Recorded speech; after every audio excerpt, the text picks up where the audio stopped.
Alveus has a lot of birds, and Lindsay Nikole, who is a wildlife creator and zoologist, has a debilitating fear of birds. And so I wanted to introduce her to some of our feathered friends here to show her that they're not so bad, and also introduce her to our other animals at Alveus Sanctuary. So welcome to the Lindsay Nikole collab. She already posted a video on her channel, so you can check it out, by the way. It's very, very good, and you need to watch it. But if you're looking for some extras from that day, you can watch them here. Like and subscribe. All right, welcome to the chicken mansion. This is where the chickens live. This is Oliver. This is a rooster. Hi, Ollie. Sometimes he attacks your feet. Ow! Only sometimes. Do you want to feed him? Oliver, snack for you. He's a little more like... He is, yeah. He just bit me. Yeah, he bites. Ow! So Oliver somebody bought a bunch of chicks and wanting a bunch of hens to lay eggs for them, and he ended up being a rooster, and so they returned him to the feed store. And I went to the feed store one day, and there was just this cage outside with no shade on it, and he had no food, no water, and just had a piece of binder paper that said $5 because he was a reject rooster. Oh. So that's why Oliver's here. And then our other two chickens are rescues as well. Like I said, we have these rescued chickens to teach people about the ag industry and how they can use their consumer choice to help animals. And so we have some pictures here of egg-laying operations in the United States. You know how on food cartons or on egg cartons it says cage-free, free range, yes, blah, blah, blah. These are all examples of different types of operations. So you can guess what you think is a cage-free operation, what you think is a free range, pasture raised, and one with no label. All right. Pasture raised, number one. So there's cage-free, free range, pasture raised, no label. Yes. Okay. Okay. Free range. Okay. Cage free. Okay. No label. She's a genius. Let's go. 4 for 4. Actually 4 for 4. Let's go. Yeah, so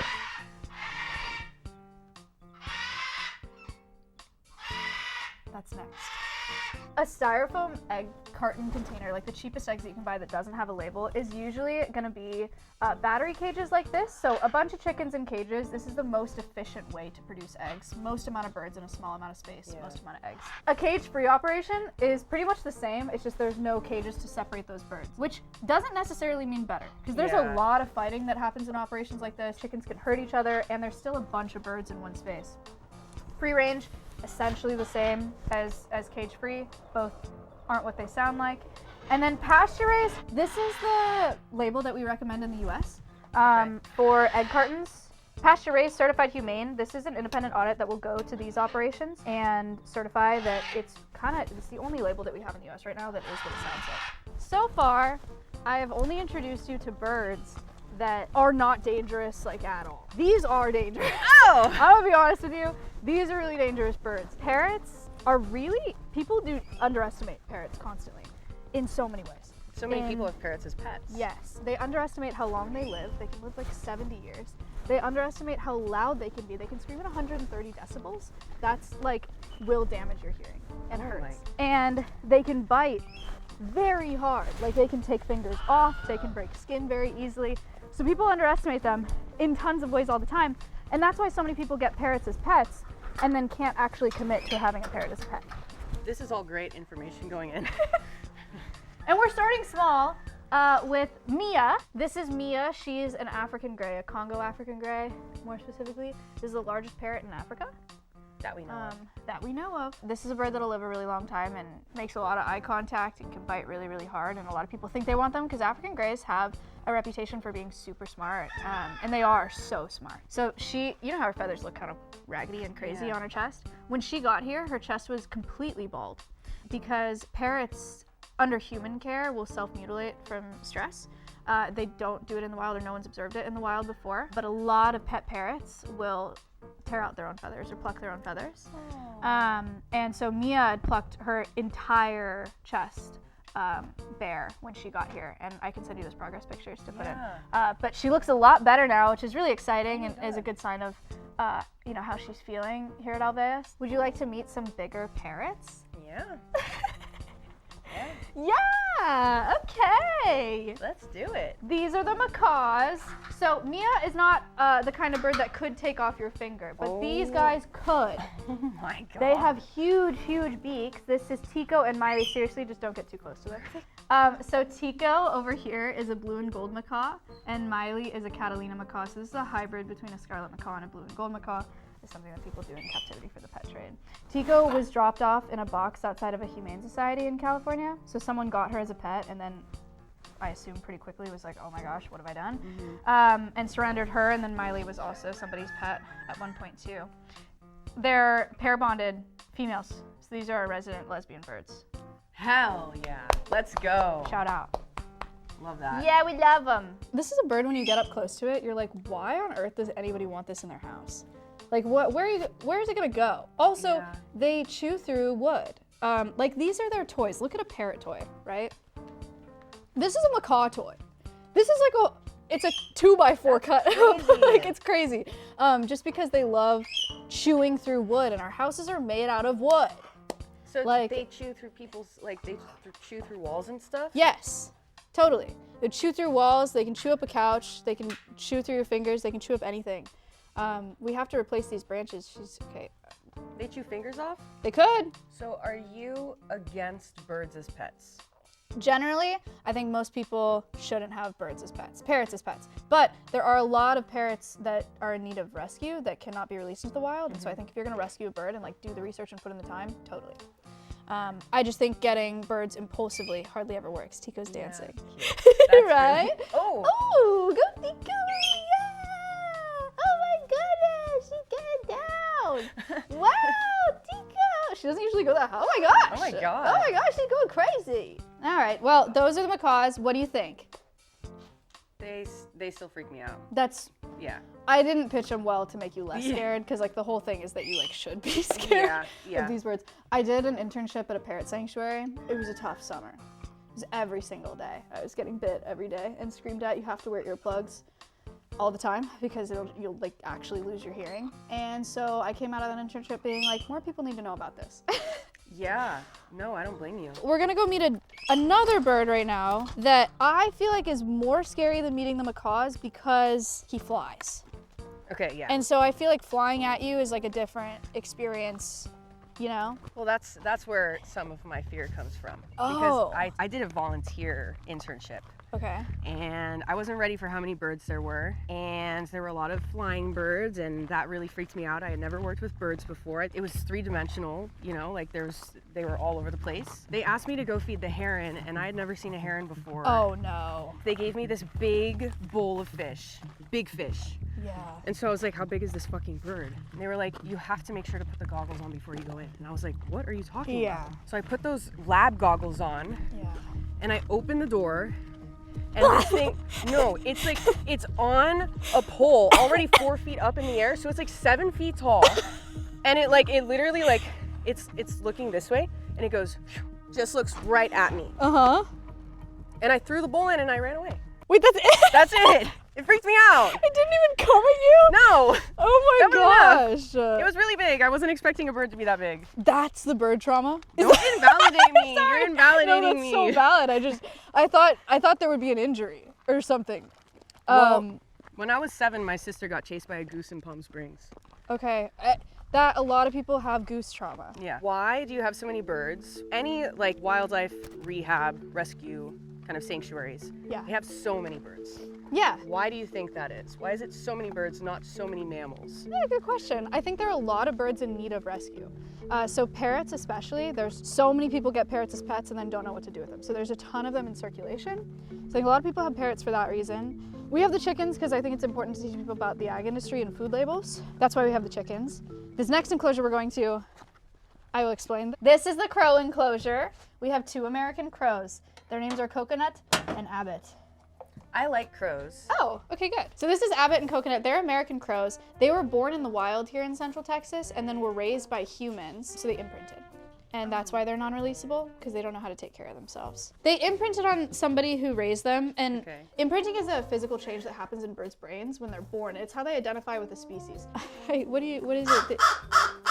Hello. Imprinting is how birds identify, or how birds identify with the species. So it's how they learn what to be afraid of and who to mate with and where to migrate to and how to find food and all of those things. When they imprint on people, they don't learn how to be a bird. One of the reasons I think it's cool to have these birds is one, because they need a home. All of the animals at Alveus are non-releasable. So if they could be released in the wild, we would love nothing more. But their options are either remain here, teach people about animals, or be euthanized. And so one of the reasons is because they needed to be rescued. And another reason is to teach people about their native wildlife and what to do when you find wildlife. A lot of people will find baby birds and then raise them and not know that they're imprinting that bird and reducing their chance of survival. So if you find native wildlife, baby wildlife, orphans, opossums, raccoons, squirrels, birds, whatever, you want to find a wildlife rehabilitation center to raise them instead of trying to raise them yourself. Even if it's well-intentioned, there are experts who know how to do that in a way that gives them the best chance at survival. A lot of the times people will find baby animals and think they were abandoned, but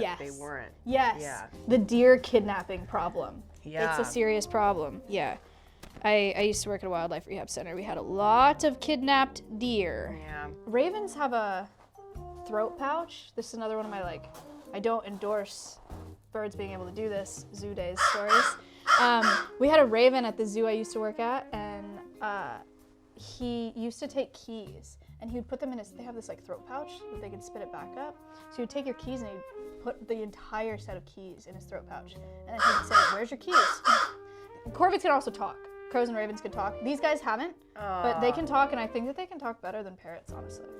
Or I think they sound more like people than parrots do. So yeah, he would swallow your keys and then say, "Where are your keys?" That's crazy. Yeah, it was nuts. Now we will go see the big birds. I think these next birds they're definitely our biggest. All right, this is the emu enclosure. We have 2 emus. This is Stompy. Stompy was our first rescue at Alveus back in 2021. Came here when he was just a little tiny baby. He's the size of a mini watermelon, so cute. And he has a fun hairdo. They can run 30 miles an hour. Okay, do you want to hug this bird? Yes, I do. Okay, so you're gonna have to kneel down. It's gonna be very vulnerable. And then put your knees where his toes are. You're really trusting me right now, and I appreciate that. Yeah, then you can just give him a hug. Oh. And it's nice because he's kind of smaller right now, maybe. Oh. Nice, Stompy chickens! Nice. Yay! Do you love him? I love him. Not a lot of birds are this cuddly. He's an exceptionally cuddly bird. Oh. So he was born at a zoo in California, and his dad wouldn't sit on his clutch of eggs, so he was incubated. Oh. By people, and Dads sit on the clutch. yeah. Mm. I do think this is a particularly sweet emu. The other one isn't? She's cool. She's just new here, and so she's getting used to people still. So she's a lot more flighty. You can't even touch her. But she's also a flighty enough bird that if you walked up there with a towel that's blowing in the wind, she's just gonna take off running. I understand after hearing your story why that would give you trauma. It's the looking so fast. It's the turn. It's the turn. Yeah, that's and fair. then their face just disappears because it's so slim. Noli, okay, do you want to give Noli a snack? Yeah. Check it out. She has snacks for you. Check it out.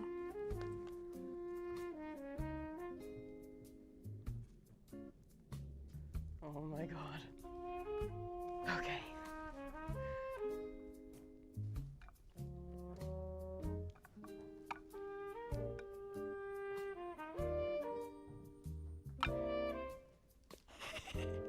There's some down there. So, scary? No? When I'm crouched down and it's right there, it's scary. But yeah. no, I mean, I'm getting over it. Yay!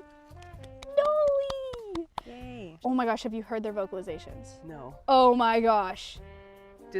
Are they chatty? They sound crazy. Really? The males have this really low guttural kind of growling situation, very dinosaur-y. And the females make a drum. It sounds like if you were to drum a huge drum in a hallway. No, it's crazy. You're gonna die. Does she do that? Yes. That's the only way that we knew Stompy was male. Really? Actually, I thought Stompy was female for over a year. And then he started making male noises, and I was like, oh. This is the marmoset enclosure. We have 2 marmosets, which is a small Brazilian primate. So these guys came from somebody in Austin, Texas, in the city, bought them as pets, and then didn't know how to take care of them properly. So they had an improper diet, they had metabolic bone disease, dental disease, the works. Wow. So they're here to teach people about the exploitation of primates in the pet trade. This is Appa, he's a white tufted marmoset, and then that's Momo peeking out that he's a black tufted marmoset. Hi. What do you think? He likes the camera. He likes phones and screens. Like if you want to show, or maybe he'll like your watch, if you want to show him your watch. Like What's watch? that? Oh. Oh, that's nice. Very nice. Oh. You want my watch? And a ring? And a ring? Shiny. And then if you can avoid looking him in the eye, that's ideal. Oh. Oh, wow. Oh. So this is Appa. And when Appa came here, he had almost no use of his back legs. Obviously now he's fully mobile, which is really exciting, because of that metabolic bone disease. So just poor nutrition. Momo has had almost all of his teeth removed because they were rotting out because of improper diet. Oh my God. And then they had vitamin D deficiencies because they were kept in a cage inside, so they didn't have access to sunlight. You can give him like a stick. Like if you find a stick on the ground. Oh, a stick. Do you want a stick? A gift for you. Just let go of it when he takes it. It's like a weapon. Nice. That's awesome. Oh, sorry. That's okay. Monkeys. Coloration is crazy. Very cool. Yeah. Very cool looking guys. Monkeys bite, which for these guys, he's small and he just bit you.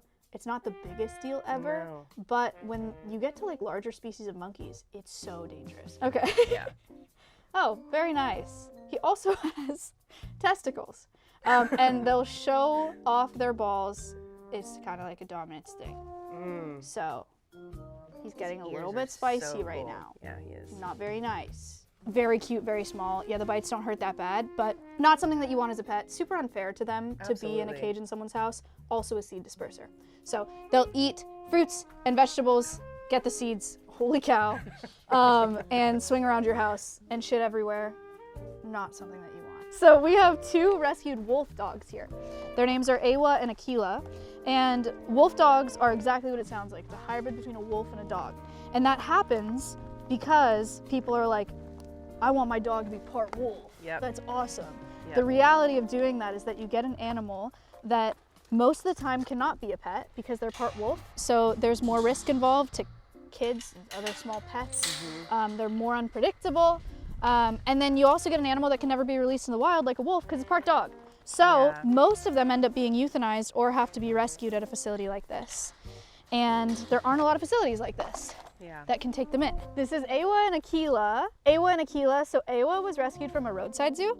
So it was a zoo that was really small and didn't have the resources that they needed to care for the animals that they had. Aquila came from a private owner. So a guy bought wolf dogs and he was like, I want to breed them to sell them into the pet trade. Probably not how he said it. He was like, I'm going to make a bunch of money off of selling wolf dogs as pets. It ended up not working out and he ended up with 1 wolf dog left, Aquila, and then left him in this pen outdoors, a piece of land that he didn't live at. So he didn't have any other wolf dog companions or people around him for 2 years. So the neighbors would come by and feed him. But that was the only interaction he got for 2 years.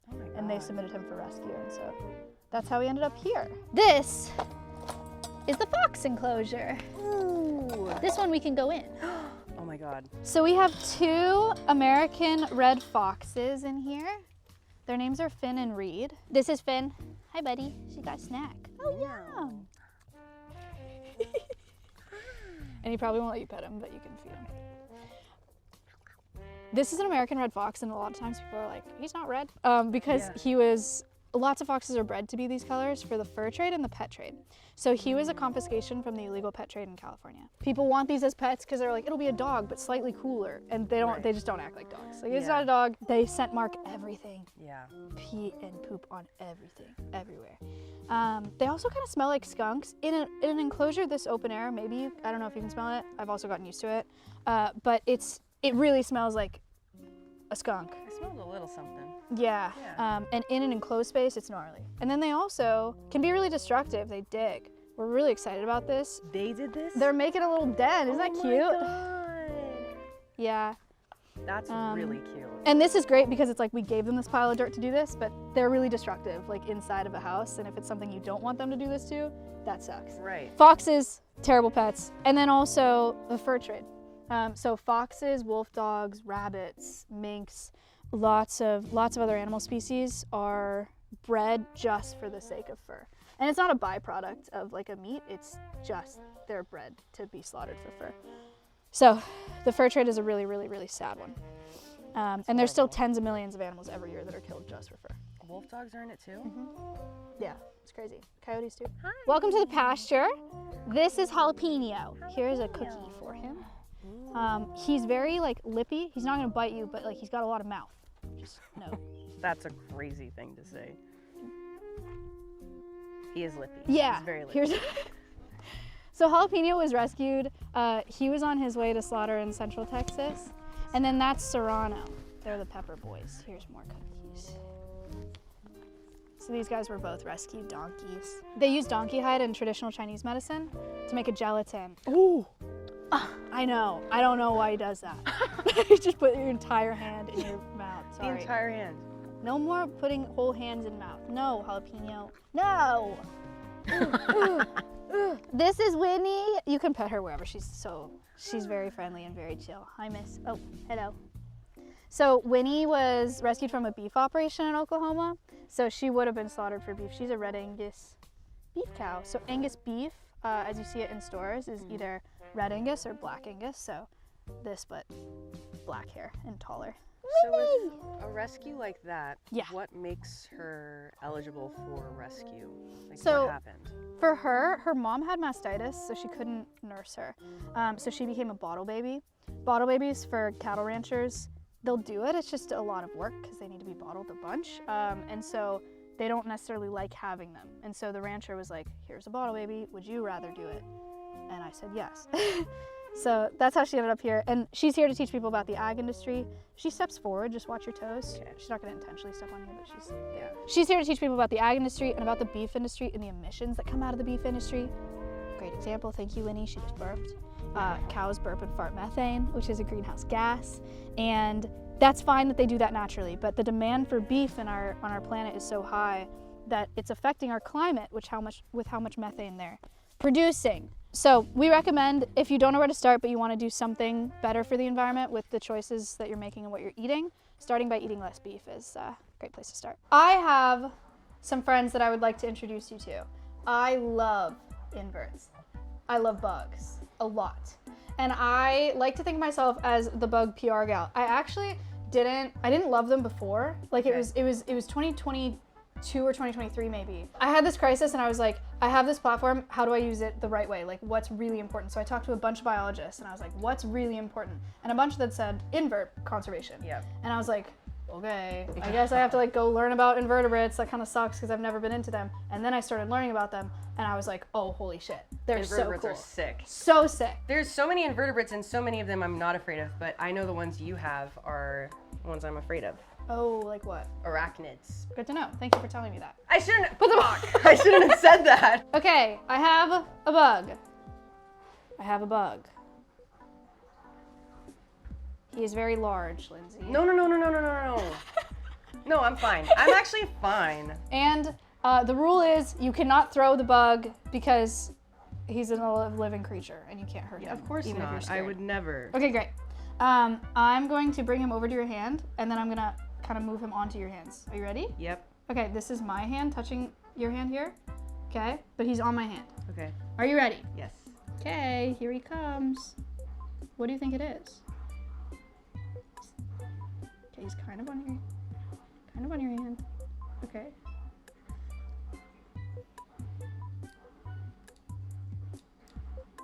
What the fuck is that? Was that the bug? Yeah. I don't know. Do you have a guess I as to have what it is? no idea.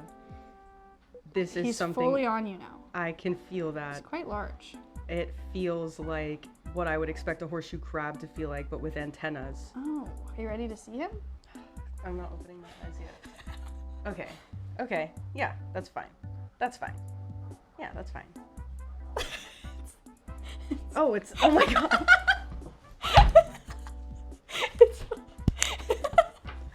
I was so...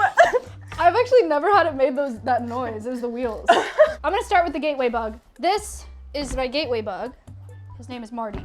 Their name is Marty. Non-binary. No, there's just a lot of them. Oh. And they're all named the same thing. They're zebra isopods.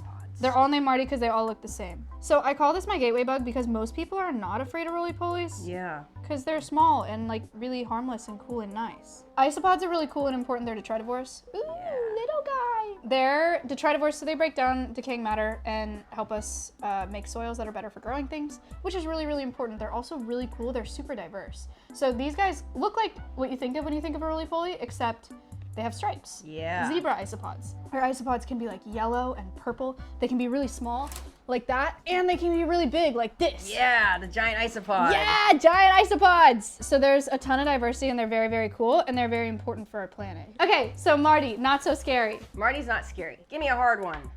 Okay, this is Tortellini. Tortellini is an emperor scorpion. Ooh, look at him, Tortellini. This is a baby emperor scorpion. These are the ones that get big, like hand-sized big, like that big. Yeah, so they get very big, and the way that they get big is by molting. This is Tortellini's baby book. Oh. So these are all of his molts since he got here. That's really cute. He was cute and small, and now he's big. This was his most recent molt. I need to put it in a thing. It doesn't fit anymore. This is usually the one that people are the most scared of. No. But she's like my favorite. She's really nice. Her name's Barbara. This is Barbara. She's a Madagascar hissing cockroach. Sick. Yeah, she's nice. Hi. Yay, roaches. So people hate cockroaches. Yeah. We know this. Why? Because people associate roaches with dirty places. The reason that roaches are in dirty places is to clean them up because they're detritivores. And so if they have any access to open food, they're like, ooh, let me go break that down. And so I tell people when people get upset that cockroaches are in dirty places, it's like getting mad at a firefighter for being at the side of a fire. They did not cause a fire. They're there to help. That's very nice. Very nice. Beautiful. Okay, so you're like not scared of these. No. Yay! These are very common in zoo programs, and like for kids and stuff, because it's like a particularly docile, slow-moving species of roach, and They're non-flighted, so chill, and really easy to care for. A toaster strudel. Oh my god. This is Toast. Toast. Oh, there you go. He's a blue-tongued skink. Fuck yeah. Oh my god. I've been wanting to see a blue-tongued skink for years now. Really? Yeah. Wow, you're in luck. I know. Here he is. They have blue tongues. They do. Dymatic display. They want to be seen as scary, but he's not venomous. This is Toast. Toast, look at his tail. See how it's kind of whack? Yeah. So his siblings, he was at a zoo, and his siblings ate his tail when he was a baby. And so he had to be separated, and that's how he ended up here.